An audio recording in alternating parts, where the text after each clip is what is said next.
Hello my dear friends, कैसे हैं आप सब लोग। आशा रखता हूं कि आप सब लोग बहुत अच्छे होंगे। और हम लोग पढ़ना शुरू किए हैं बिहार बोर्ड का, यानी कि बीएसई बोर्ड का। हम लोग क्या पढ़ रहे हैं, 12th क्लास की इंग्लिश बुक पढ़ रहे हैं, जिसमें हम लोग प्रोज सेक्शन होती है, पोएट्री सेक्शन होती है। तो हम लोग पोएट्री सेक्शन में से पोएम्स पढ़ेंगे। और हम लोग पोएम्स को पढ़ने से पहले उस पोएम में जो वोकैब यानी कि जो वोकैबलरी यानी कि जो वर्ड्स यूज़ किए गए हैं, हम लोग उस वर्ड्स को पहले सीखेंगे, ताकि जब हम पोएम को पढ़ें, जब मैं आपको पोएम को पढ़ाऊँ समझाऊँ, तो आपको दिक्कत ना हो पोएम को समझने में। That is why we are studying vocab. हम लोग इसी कारण से हम लोग वोकैब पढ़ रहे हैं। सो माय डियर फ्रेंड्स, मैं आशा रखता हूँ कि आपको ये वीडियो बहुत अच्छी लग रही होंगी, और अच्छी लग रही हो तो प्लीज़ अपने फ्रेंड्स के साथ शेयर करें। और जो भी मैं आपको वोकैब दे रहा हूँ, आप उसको नोट कर ले। Please write it down on your notebook so that you can remember it and you can retain it for many days. So आज हम लोग पढ़ेंगे poem number 2, song of myself, which is written by Walt Whitman.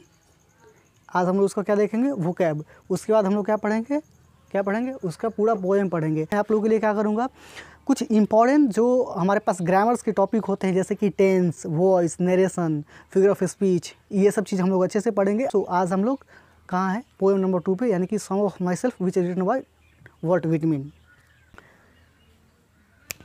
आप देख सकते हैं कि यहाँ पे लिखा गया है words from the poem song of myself which is written by Walt Whitman, जहाँ पे हम लोग इन सारे इंपॉर्टेंट वर्ड्स को लर्न करेंगे। देखिए, सेलिब्रेट, CELEBRATE, सेलिब्रेट मीन्स होता है खुशी मनाना। किसी भी अवसर पे when you are going to celebrate something, it means कि आप खुशी मना रहे हैं। ओके, उसके बाद क्या है, एज्यूम का मतलब होता है मानना। ये क्या मानना है, ये ऐसे कोई किसी भी घटना होने से पहले, चाहे कोई भी चीज़ होने से पहले, आप पहले ही मन में ये चीज़ मान चुके होते हैं कि नहीं, वो इंसान अच्छा है, वो इंसान ख़राब है, ये चीज़ें ऐसी है, वो चीज़ें ऐसी है। मतलब पहले ही कोई विचार बना लेना किसी भी इंसान के प्रति, या फिर किसी भी वस्तु के प्रति, या फिर किसी भी सिचुएशन के प्रति, उसको कहते हैं एज्यूम करना। क्या करना, एज्यूम करना। उसके बाद हमारे पास है लोफ। क्या है, लोफ यानी कि टहलना, वांडर करना इसको कहते हैं। लीन यानी कि विश्राम करना। स्पीयर यानी कि कांटा, नोक। इसके मतलब और भी हो सकते, जैसे कि भाला, बर्छी, ये सब भी हो सकता है। यानी कि कोई भी ऐसा चीज़ जिसका नोक, जो जैसे कोई भी ऐसा सब वस्तु है और जिसके ऊपर में नोक बना हुआ है, पॉइंटेड नोक है, यानी कि उसको हम लोग कहते हैं स्पीयर।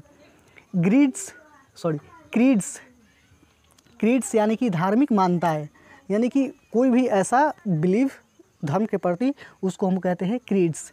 अबेयंस का मतलब होता है स्थगित करना। उसका हमारे पास है सफिसाइड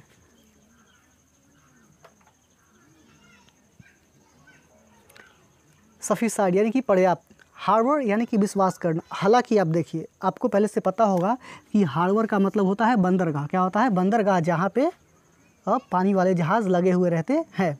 लेकिन यहाँ पे क्या है, वो अगर हार्बर हम कहेंगे, उसका मतलब नाउन होगा, तब होगा बंदरगाह। लेकिन यहाँ पे ये हमारे पास क्या है, वर्ब में है।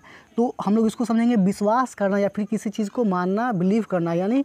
और ये ऐसा, ये पॉजिटिव वे में नहीं, ये एक नेगेटिव वे में बिलीव करना यहाँ पे माना जाता है। किसी भी मतलब किसी चीज़ को छुपा के रखना, that is called harbour. Okay, उसको क्या है, हैज़ार्ड यानी कि खतरा। क्या है, खतरा। उसके बाद है स्कूल्स। हालांकि ये स्कूल्स वो नहीं है जो आप समझ रहे हैं कि जहाँ पे आप जाते हैं पढ़ने के लिए।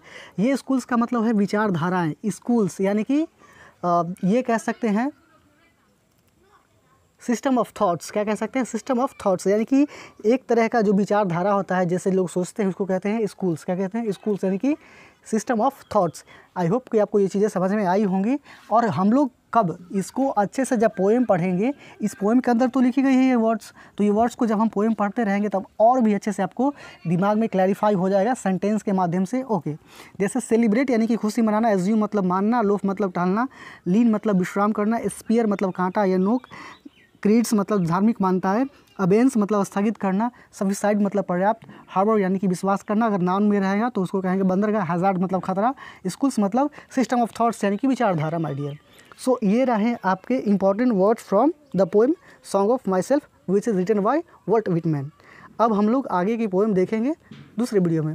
सो thank you my dear students and my friends for watching this video.